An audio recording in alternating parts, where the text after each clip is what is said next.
Hello, my name is Leonardo. I'm a PhD candidate at the University of Michigan, and I'm here with my friend Paolo to talk about Inferno 30. Hello, Paolo. Hello, Leonardo. Hello, everybody. My name is Paolo. I'm a PhD student at Rutgers University in New Jersey. So, as you are the one who chose this one canto, where would you like to begin? I was thinking we should start in New York in 1918. What happened in New York in 1918? So it's December. It's only 1 month after the end of World War I. And at the Metropolitan Opera House, there's the world premiere of an opera which is inspired by the canto that we're discussing today. Of course, I'm talking about Gianni Schicchi by Puccini. And I asked you to rewatch the opera to prepare for our conversation. Did you do it? I did rewatch it. I did remember very well the most renowned aria, O mio babbino caro. And what I find interesting about this one opera is that it's not like most of Puccini's operas, which are, correct me if I'm wrong, Paolo, all tragic stories with the main female character dying. This one is quite a comic opera. You're right. This is the one comic opera by Puccini that I know of. And it's surprising that Puccini would go to hell and the bottom of hell to take the subject for such a light work. In Puccini's opera, there's really a happy ending. For example, there's the wedding between two lovers. So it's all but tragic, really. But before we talk about it, why don't we tell our viewers where we are in the journey through hell? Yeah, as you said, we are nearly at the bottom of hell. There are 9 circles in hell, and we are in the 8th circle, which is the circle of fraud. And it's divided in 10 bolge or pouches, and we are in the 10th and last bolgia, where the falsifiers are punished. And Dante and Virgil have encountered the first kind of falsifiers, the alchemist, those who falsify metal, in Inferno 29. And here in Inferno 30, they encounter the 3 remaining kinds of falsifiers. The impersonators, the counterfeiters, those who falsify money, and the liars, those who falsify words. And Gianni Schicchi is an impersonator. Would you like to tell us who is the character of Gianni Schicchi in Puccini's opera? Yes, as I said, there's a lot going on in Puccini's opera. Gianni Schicchi is also an impersonator, impersonates Boso Donati. Boso Donati is a dying man, and his family call Gianni Schicchi because they know that Boso is leaving all his belongings to a convent. And in order to secure the inheritance, they ask Gianni Schicchi to come up with a plan to change his last will. And Gianni Schicchi does that. He imitates Boso's voice in front of a notary, and he changes his last will. So he leaves a little bit of everything he owns to Boso's family, but also he leaves a mule, his mills at Signa, and his palace to Gianni Schicchi himself. And Gianni Schicchi, in turn, will leave these to his daughter, the one that sings O mio babbino caro, as a dowry, because she's the one who will get married with the member of Boso's family. And so if we really look at the opera, we see that it's a combination of Dante's story and of Commedia dell'arte. The 2 young lovers and their wedding remind us of Commedia dell'arte's Canovacci. The notary and the physician are characters that closely remind us of Dottor Balanzone. The physician is also from Bologna, which is typical of this character of Commedia dell'arte. So there's a lot going on in Puccini's opera, really. And do we find all this in Inferno 30? We don't. No, of course, there was no Commedia dell'arte at the time when Dante wrote the comedy. And also Dante only has 4 lines about Gianni Schicchi's earthly life. Dante says, l'altro che là sen va sostenne per guadagnar la donna della torma falsificare in sé Boso Donati, testando e dando al testamento norma, which means the one that is going over there disguised himself as Boso Donati in order to get the best mare of the herd, by dictating his last will and giving it legal value. So this is all the information Dante gives us about Gianni Schicchi. The elements that come back in Puccini's opera are the best mare, which becomes a mule in the opera, and the fact that Gianni Schicchi impersonated Boso Donati and changed his last will. So as we don't know much about Gianni Schicchi from Inferno 30, would you like to tell us how is that Dante's Gianni Schicchi turned into Puccini's more elaborate character? Yeah, Puccini knew all we also know about Gianni Schicchi just by reading a commented version of the comedy, because early commentators immediately noticed this paucity of details about Gianni Schicchi's life, and they felt the need to add layers of narration to it. I think this is very interesting because it's a very similar process as the one that that classical myths undergo, also in the comedy and also in this canto. So I think this canto and the comedy in general, but this canto in particular, tells us about Dante's awareness as a poet. He was aware that he was creating new myths for his readers and his commentators to elaborate on. Because we need to remember that Gianni Schicchi was a contemporary of Dante. Well, as you were talking about Puccini's opera, I think I can pick up on the musical element to begin to talk about the next sinner that Dante and Virgil encounter, because there is a musical element in this description.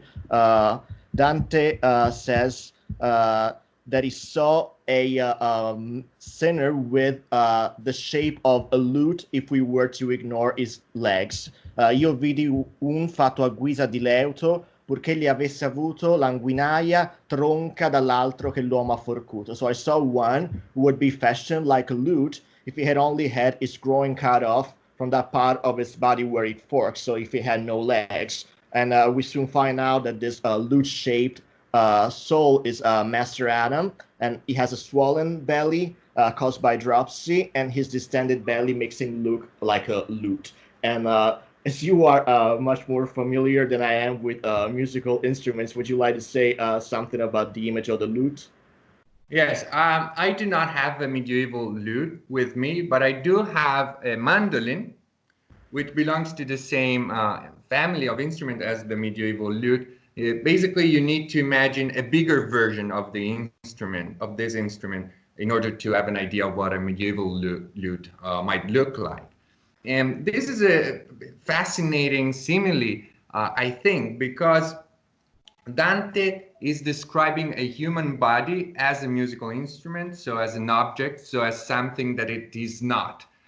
This is already some kind of forgery at play here, and we might argue that poetry is a sort of forgery itself, but this is a particularly accentuated one in that Dante is also referring to Master Adam's belly, so the front of his body, as the back of the instrument.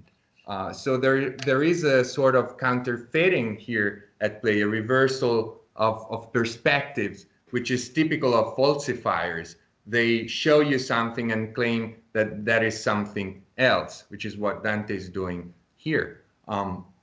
So why is this simile particularly apt to introduce Master Adam? Who is Master Adam?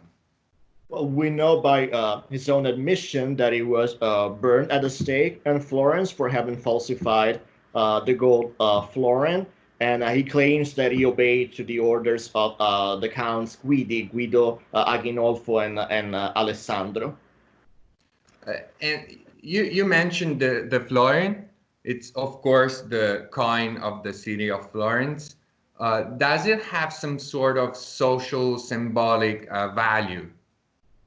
Well, it does have a symbolic value in the sense that it's the coin that is shared by the Florentine community, and the community is consecrated by the city's patron. This image is indeed imprinted on the florin, because on one side of the florin there is the Florentine lily, on the other side, the image of the Baptist. And so in a way, debasing the Florentine coin is also an offense to the Florentine community that shares it, and to the tie between the city and its patron. That's Right. indeed fair too in the Canto. This is Inferno 30, so our viewers by now already know that there's a lot of Florence in the comedy. Florence is always in the background. But in this canto, there are also other places that Dante knew because he visited them, right? Yeah, one, as you said, is Florence, that is referred to through a reference to the river Arno, but also through the character of Gianni Schicchi, because as you said, Gianni Schicchi was prompted to impersonate Boso Donati by Simone Donati, who was the father of Forese, a friend of Dante's Florentine youth. There is Arezzo, your city is alluded to. The Casentino area is mentioned. Romena in the Casentino area is also named. And there may be Siena here as well, because at a certain point in the canto, Maestro Adamo refers to this one fountain named Fonte Branda. That could be the one closer to Romena, but it could also be the bigger one in Siena. So it's a very rich canto in terms of Dante's memory of his places, which are also our places because we are both from Tuscany. And as you said, this canto is significant for many reasons, for its classical allusions, for its twofold register, high style and low style. But I would say it's also a significant canto in terms of memory. That is Dante's memory of the places in New Well, of his youth in Florence, of his relation with the Guidi family, because Maestro Adamo ascribes the blame to the Counts Guidi, and in one of his letters, Dante praised the house of Romena, the Romena branch of the Guidi family, as the most noble house of Tuscany. So it's a very rich canto in terms of memories. So in this series of conversations, we're trying to have Dante speak to us and to our time. What is that resonates with you about this canto? Well, I would say that it's precisely the issue of memory, and later in the canto we see that this is also painful memory. I think we see that in the character of Maestro Adamo when he recalls the little streams of Casentino. This is a quite idyllic moment within Inferno. Le ruscelletti che dei verdi colli del Casentin discendono giù in Arno, facendo i loro canal freddi e molli, sempre mi stanno innanzi, says Maestro Adamo. So the little streams from the green hills of the Casentino come down into the Arno, making their channels cool and moist, always stand before me.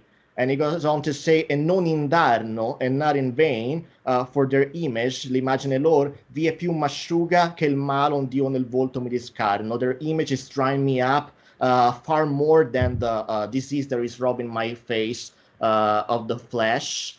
And he goes on to say that this is God's justice that is probing him, that is tormenting him.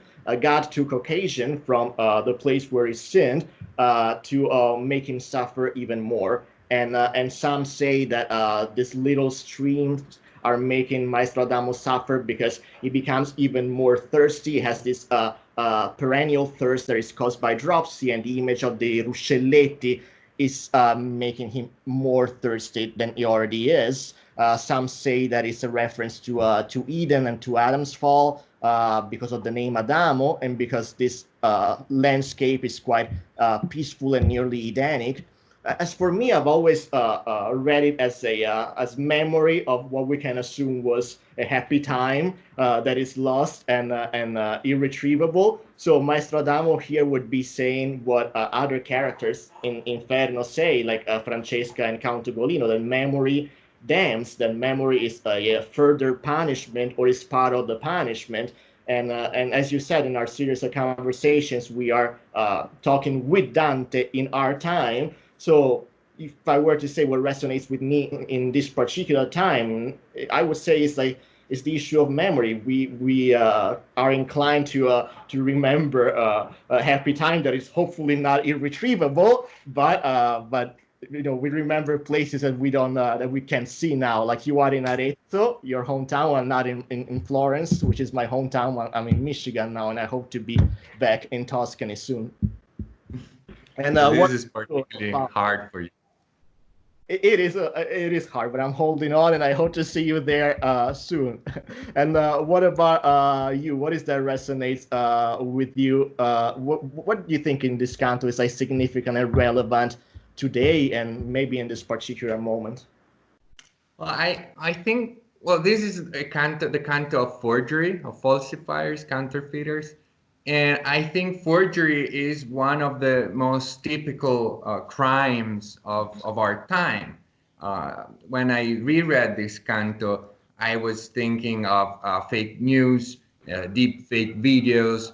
There is a whole new set of crimes related to falsifiers that has to do with the digital and technology. But I think we can measure this trend of our time against this canto, because Dante does tell us that falsifiers, that their sin is worse than other sins. So, for example, of violence and murder, which is not self-evident, it's a little counterintuitive. But I think the reason why we're deeper in hell is precisely because falsifiers really threaten our life together as a community. A city should be built on harmony, on the concord of its, inhabitants, and forging documents, falsifying news, sharing and spreading fake videos. These contributes to creating suspicion and creating false information, and it really divides communities. So I think this canto is really relevant to think of our time more than to describe our time. To think of our time, to reflect on ourselves. Well, and the hope of getting true and good news soon. I would like to thank you, Paolo, and I would like to thank everyone who's watching. I hope they have the opportunity to talk again with you about Dante in the flesh. Ciao. Thank you.